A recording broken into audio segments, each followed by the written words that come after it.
Welcome back. I'm joined by Championship correspondent Pascal Demare to review Saturday's match between Leeds and Blackburn.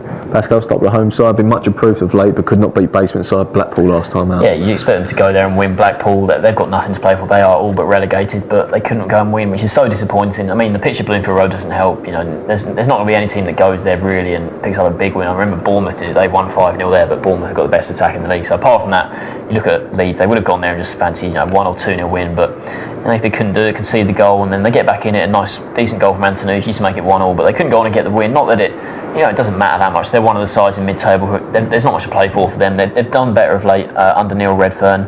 3 wins in their last 5 games, which is a good record. Unbeaten in 5 in total, so they're doing well. But it's more about building for next season now. But you worry that they've got a lot of young talent there. Mowatt's been a star. Lewis Cook, I know a lot of fans are picking him to win Player of the Year. He's only 18 years old.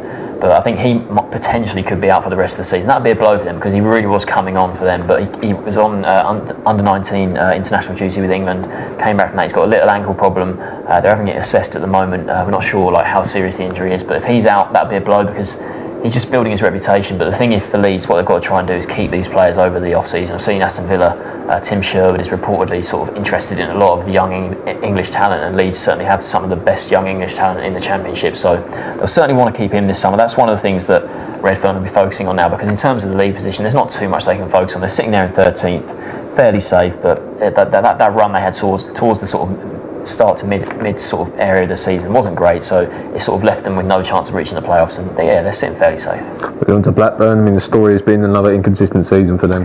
Yeah, it's the same old story. Sort of the last 2-3 seasons has been a real problem for them. You look at their sort of recent form, they draw, then won 3 in a row, but then they've lost the last 2, and it's just ended any chance they had of reaching the playoffs. They're still in the FA Cup. They've got that replay against Liverpool coming up later this month, but the 2 defeats recently are so disappointing. The last one at home to Brighton, one of the sides below them in the table, in the bottom half. Brighton don't have much to play for. They're sort of quite safe in the bottom half, but they lose 1-0 at home. They're not being able to score. When you've got the likes of Jordan Rhodes, Rudiger Stead, you should always score at home, I think, especially in the Championship. They weren't able to do that, going down 1-0, dropped down to 10th, and then up 13 points behind the playoffs because the sort of playoff sides have been winning those recent games and Blackburn haven't. So they've got no chance now of reaching the playoffs, and they're just going to end up mid-table. I mean, 10th would be a decent enough season for them, but all their focus now has to be on that Liverpool game. They've got Liverpool coming to Ewood Park. It's a massive game for them, and if they go through, obviously it's into the FA Cup semi-finals at Wembley, which would be a great day out for the fans and something to certainly lift the end of the season, because at the moment there's not much else to play for in the rest of the season. One new player they brought in on loan, the loan deadline was last week. They signed Paul Taylor on loan from Ipswich. He was a big money signing for Ipswich about 3 years ago. I think Ipswich paid about 1.5 million for him, which is a lot for Ipswich in recent years from Peterborough, but he didn't cut it at all. He's got, I think, a bit of an attitude problem.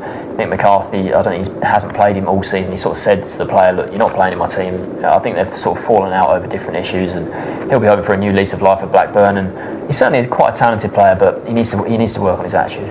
It's a team where neither team's got too much to play for in this game. What's your score prediction? Yeah, I'm going to have to go for a draw then, because, like you say, neither team too much to play for. Leeds, back at home, they want to impress their fans, but Blackburn, they've got quality, and like I said, talked about the inconsistency. Won a few of their last games, lost a few, so I think they're due a draw, so I'm going to go 1-1. Sportsman going for a 1-1 draw.